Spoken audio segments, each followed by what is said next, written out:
തമിഴും ഒരേപോലെ തന്നെ ഞാൻ വായിച്ച് കൊണ്ടുപോയി. ഇത് സ്വാധീനിച്ചത് ഏതാണ്, മലയാളമാണോ തമിഴാണോ? ഇപ്പോൾ ടോട്ടൽ വെച്ച് നോക്കുമ്പോൾ മലയാളം തന്നെയാണ് സ്വാധീനിക്കുന്നത്. മലയാളത്തിലെ ഇഷ്ട സാഹിത്യകാരൻ ആരാണ്? ഒരുപാട് പേരുണ്ട്, ഒരുപാട് നോളുകളുണ്ട്. ഇപ്പോൾ ഒരാളെ ഒതുക്കാറുള്ളത് ശരിയല്ല. ഞങ്ങൾ MC കൂടുതൽ ഇഷ്ടമാണ്. ഏതോ സിനിമയിൽ പറഞ്ഞ പോലെ ഒറ്റയ്ക്ക് വഴിവെട്ടി വന്നവരാണല്ലേ? മലയാള സാഹിത്യത്തിലേക്ക് ഒറ്റയ്ക്ക് വഴിവെട്ടി വന്നൊരു. തീർച്ചയായിട്ടും ആരോട് സപ്പോർട്ടും ഇല്ലാതെ ഞാൻ ഇവിടേക്ക് തമിഴ്നാട്ടിൽ നിന്ന് ഇവിടെ കയറി വരുന്നത് ഒരു ആരോട് സപ്പോർട്ടുള്ള ഒറ്റയ്ക്കാണ്. സാഹിത്യത്തിൽ കയറി വരുന്നതും ഒറ്റയ്ക്ക് തന്നെയാണ്. ഇനി ഒരുപാട് പുസ്തകങ്ങൾ മലയാളത്തിൽ തന്നെ എഴുതാൻ കഴിയട്ടെ എന്ന് ആത്മാർത്ഥമായിട്ട് ആശംസിക്കുകയാണ്.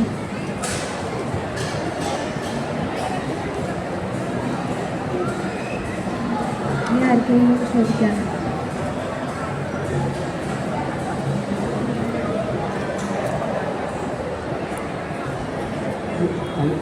അത്ഭുതപ്പെടുത്തുന്നു.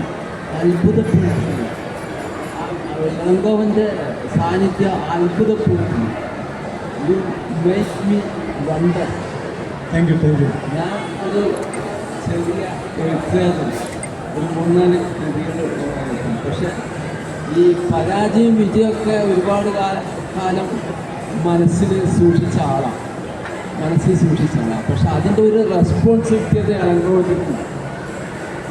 ഇളങ്കോവന് അതിൻ്റെ ഒരു സ്റ്റാൻഡർഡൈസ് ഇന്നിപ്പോൾ ചെയ്യുന്നുണ്ടല്ലോ ഒരു ചോദ്യത്തിന്. അപ്പോൾ എനിക്ക് എല്ലാവിധ അഭിനന്ദനങ്ങളും.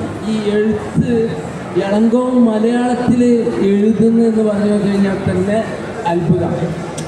ഒരിക്കലും തന്നെ ഒരു സാഹിത്യകാരന് അദ്ദേഹത്തിൻ്റെ ആ ലാംഗ്വേജിൻ്റെ അപ്പുറം വേറൊരു ലാംഗ്വേജ് തേടിപ്പിടിക്കാനേ സാധിക്കില്ല. ട്രാൻസ്ലേഷനാണ് കുറച്ചും കൂടി അറിവ്. പക്ഷേ മലയാളത്തിൽ കൂടി എഴുതും. പക്ഷെ അങ്ങനെ എഴുതിയ ഒരാളുണ്ട് ഈ പരിസരത്ത് തന്നെ. ഇളങ്കോവൻ വന്ന ഈ സമയത്ത് തന്നെ ആഷർ എന്തോ എഡിൻബറ എന്നൊക്കെ ഇവിടെ വന്ന് മലയാളം പഠിച്ച് ബഷീറിനെ പറ്റിയൊക്കെ എഴുതി. അപ്പോൾ അഭിനന്ദനങ്ങൾ. Thank you. സാറെ പേരെന്താ?